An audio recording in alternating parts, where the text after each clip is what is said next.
The helicopter that ignited the war, an Apache helicopter, at the center of the storm. Imagine this scene. You are flying an advanced American Apache helicopter over the waters of the Strait of Hormuz. Suddenly, an Iranian drone collides with your aircraft.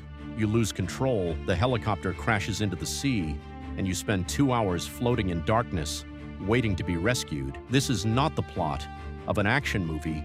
This is what happened. Yesterday before dawn, an American helicopter went down. 2 pilots survived by sheer luck. Trump broke his silence and declared, "Iran brought it down.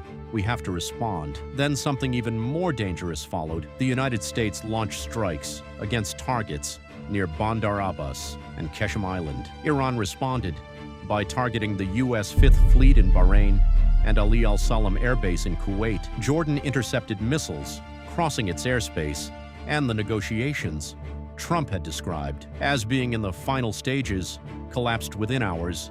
The crash. An Apache helicopter meets an Iranian drone. It was 3 o'clock in the morning. An American AH-64 Apache was conducting a routine reconnaissance mission over Gulf waters near the coast of Oman.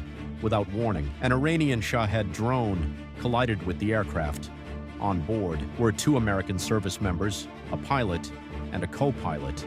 Within seconds, the helicopter lost control and plunged into the water. One critical question remains unanswered. Was the collision intentional or accidental? American officials say the investigation is still ongoing. 2 hours in the water, a drone boat rescue. Now the pilots were stranded in the Gulf. Darkness surrounded them. The water was cold, and help was far away. Then came the most remarkable part of the story. For the first time, the U.S. Navy deployed an unmanned rescue vessel known as the Corsair. The 24-foot autonomous craft was designed to travel long distances while carrying significant payloads. This time, it carried out a rescue mission within 2 hours. Both pilots were recovered and brought to safety. U.S. Central Command later confirmed that both were stable and unharmed. Trump quickly posted on Truth Social, "There are 2 pilots. Both are safe and uninjured. Nevertheless, the United States must respond to this attack. From final stages to we must respond." Only hours before the crash, Trump was speaking about diplomacy, about progress, about a deal that seemed close. He told ABC News, "We had a very good deal, and maybe we still do." In other interviews, he described the negotiations as being in their final stages. Then everything changed. After the helicopter went down, Trump adopted a dramatically different tone. He told ABC, "I think it's very important to respond. They brought down a helicopter, and we're responding as we speak. I believe in responding strongly. I've done that my whole life." The contrast was striking. Only 2 days earlier, Trump had urged Israel not to retaliate after an Iranian attack, but when American pilots were involved, the calculations changed.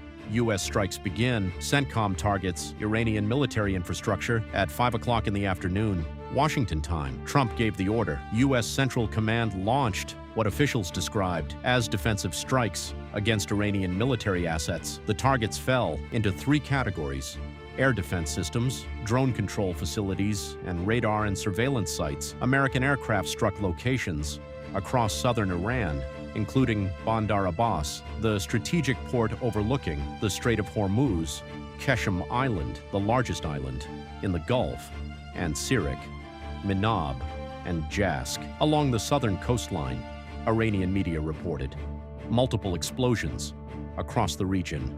Some reports suggested that as many as 20 sites were targeted in 3 separate waves. Iranian sources also stated that water infrastructure in Sirik suffered damage during the strikes. Washington described the operation as proportional and defensive.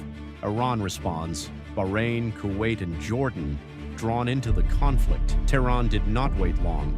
The Islamic Revolutionary Guard Corps announced a coordinated retaliation. According to Iranian statements, 21 American-related targets across the region were attacked. Bahrain, the U.S. Fifth Fleet, reportedly came under drone attack. Air raid sirens sounded across Manama, Kuwait. Ali Al Salam Air Base was targeted by drones, Kuwaiti authorities reported, intercepting hostile aerial threats. Jordan, the Jordanian military announced that it intercepted and destroyed 5 Iranian missiles heading toward Muwafaq Salti Air Base, which hosts American F-35 aircraft. Iran claimed its operation achieved its objectives. Jordanian and Kuwaiti officials insisted their air defenses prevented major damage. Iranian Foreign Minister Abbas Araghchi later wrote, "Our armed forces will not leave any attack or threat unanswered. Leave our region if you want to remain safe." Trump's strange contradiction, strong retaliation, but the deal lives on. Here the story becomes even more unusual. Trump authorized the most significant American strikes against Iran since the war began. He described the response as very strong, very powerful, yet at the same time, he told ABC News, "We had a very good deal, and maybe we still do." How can both things be true? The answer may lie in how Pentagon officials described the operation. They repeatedly used one word, proportional. That is not the language of total war. It is the language of limited deterrence. Washington does not want a full-scale conflict with Iran. Its goal is to discourage further attacks on American forces and then return to negotiations. The question is whether Tehran sees it the same way, back to square one. Is there a way out?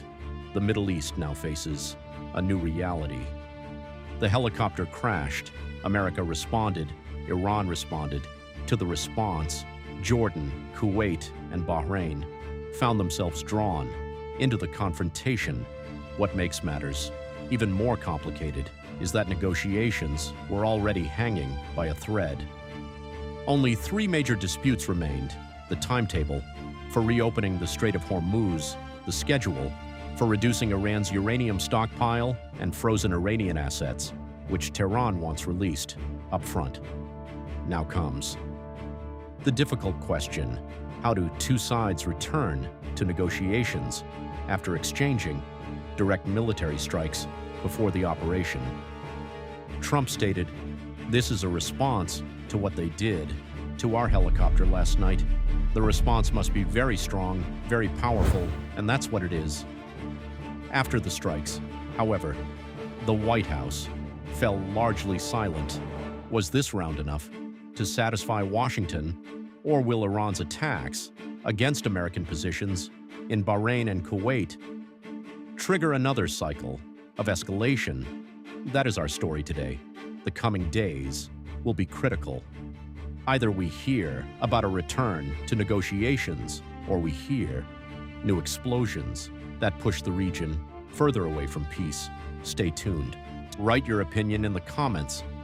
Don't forget to like and subscribe to the channel and turn on notifications to receive all our new videos. See you in the next video.